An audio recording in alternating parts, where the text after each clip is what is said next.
So, up next, our interview finally with director Michael Arias. So, let's go to that. So, I was very excited to get to interview Michael. He has an incredible resume. He's worked on films such as James Cameron's The Abyss, The Hudsucker Proxy from the Coen brothers, which is one of my all-time favorite movies.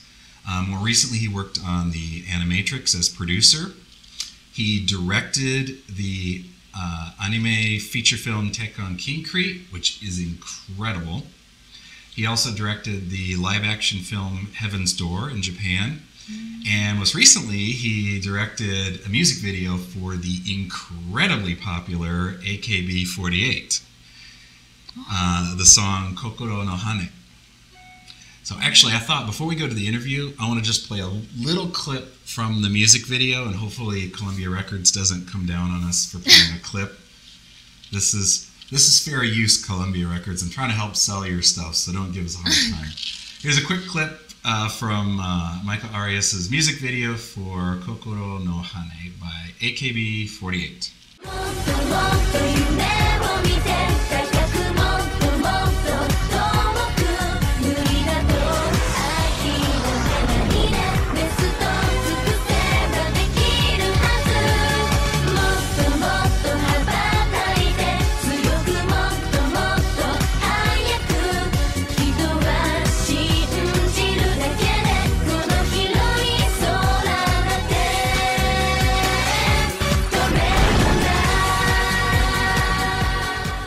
So as I said, our interview is nearly 1 hour long, so I'm going to break it up into some sections. So here we go with part one of our, unfortunately, audio-only interview with Michael Arias.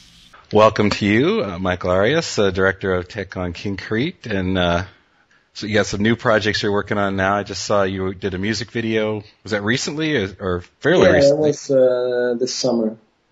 Awesome. AKB48. Yeah. Very popular group all over the place. So we asked our listeners to send in questions for you. And so I have a list here I wanted to go through and just get your take on a few things. One of the big ones is that a lot of our listeners, our viewers, want your life. They want it, you are living the dream. And so they wanted to know, how did you end up in Japan? I had studied Japanese for a couple of years in university, and after I was out of school and working doing special effects, I took a gig, Back to the Future, the ride. It's kind of immersive motion simulator ride. I don't think it's in the United States anymore. They used to have it in Universal Studios in LA and Orlando, and I believe now it only remains in Osaka, actually, at Universal Studios there.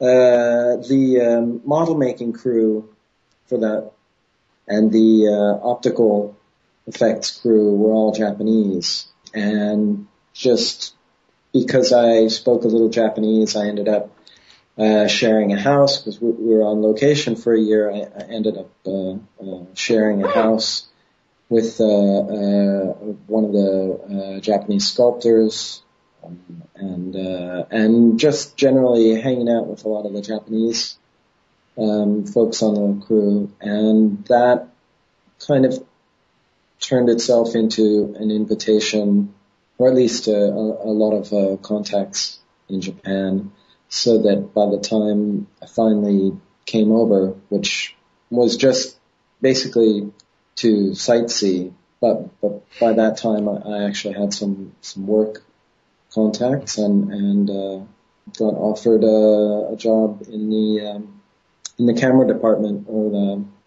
facility / lab called Imagica. So that was my first trip here back in 1990. And except for a couple of years right in the middle, I've been here pretty much the whole time since then. Well, that probably answers the second question we have, which is that My wife and I are both remarking, we watched the making of video you sent, that your Japanese is absolutely amazing.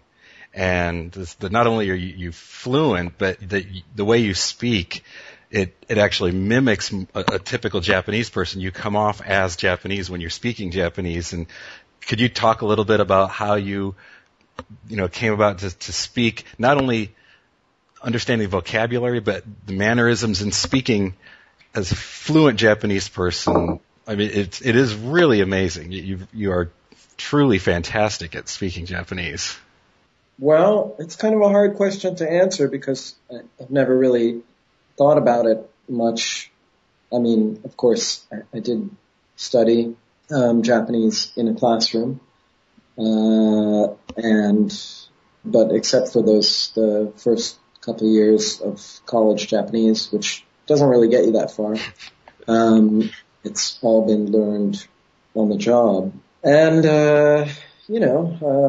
having a job here and friends here and relationships here, that all informs the way you speak the language. I mean, I don't think about mimicking Japanese people, but body language is a part of language, and I think that's just kind of a naturally acquired facet there. I don't know. Thanks for the compliment. That's actually, I said we used about 10 seconds of a clip to talk about that because somebody had asked us about, becoming fluent and losing your accent, and I explained to our audience that one of the things you have to think about is that you almost have to lose yourself. You're not the same person when you are speaking fluently in another language, because that language has different culture, different customs, different mannerisms. And if you are speaking Japanese as an American, you're going to sound like an American speaking Japanese, no matter how good your vocabulary is. So we used that clip to show this is everything. It's the full package. It's not because you speaking English now, you're different than when you speak Japanese. It's a package, not just a language. So. Well, I agree, actually, and I definitely think there's a very different side of me that comes out when I'm speaking Japanese to Japanese people. Well, I'll get back to the animation side of thing. I have a question from somebody. We get a lot of viewers who want to work in the animation industry in Japan, but before we get into how that happens, could you talk about what the typical Japanese animators' lifestyle is like? The hours they work, smoking on the job, burnout, stress, things like that. What's it really like if you're an animator at a Japanese animation company? What's your life like? Well, I don't know.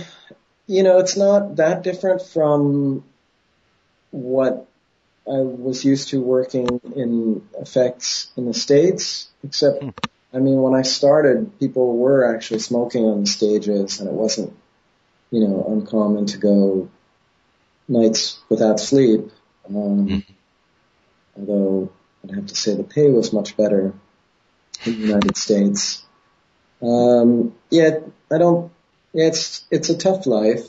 The animators work, and there's not a lot of people who have the talent, so, a lot of people burn out, and so a lot of people trying to, get into design or illustration or internet stuff, 3D animation, just because they weren't up to traditional animation work routine.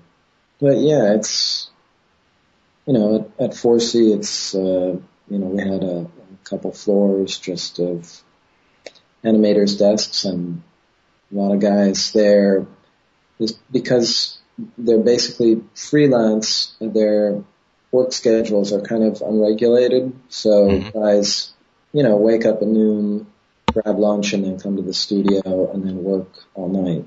Well, that's typical. That's interesting. So it's not more like a more traditional Japanese company where you get hired and you work there for your life. There are animation companies like that. I know Ghibli, Studio Ghibli is, they have a much more rigid and I would say, I think a much lighter schedule. It's kind of a 10 to 7 kind of thing. I think I was told at midnight they actually turn the lights out at Ghibli. And there are other studios like Toei and Telecom that do a lot more TV stuff where a lot of the animators are on a staff, but 4C, typically the animators are all freelance or their deals are made for each show. Like the computer graphics and the production staff and a lot of the organizational side of the pipeline are on as permanent employees. Yeah, the animators are artists, and I think there's a certain work routine that suits artistic personalities. Yeah. Which is, do away with the time cards and, just let people, hand stuff in when it's ready.